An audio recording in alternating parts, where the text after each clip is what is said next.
Agur-uray iti 10,000 pesos para iti agkampyon iti kantalikasan na rimat nga aglawlaw songwriting competition na may isa kada iti aktibidad ti probinsya iti selebrasyon ti Environment Month.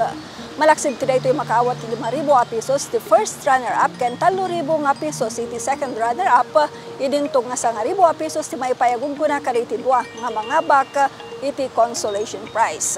Segun ni Mr. 𝗠𝗔𝗞𝗞𝗘𝗟, Pollution Control Officer iti Environment and Natural Resources Office when enro iti Provincial Government of Ilocos Norte, maamuanan ing tulubigat Hunyo 27, dagiti mapagasatan iti daytoy nga pasalip.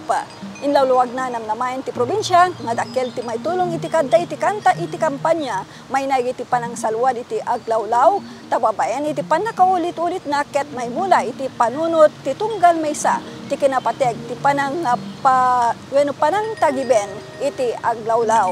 Imununam ti daytoy na isangkat ti mangrove planting iti barangay Davila ti Ilia Pasukin, inatandaran ni Vice Gobernador Cecilia Araneta Marcos ken adapay iti naisangkat a tree planting iti Solsona, Apayao Road nga indauluan ti Philippine National Police.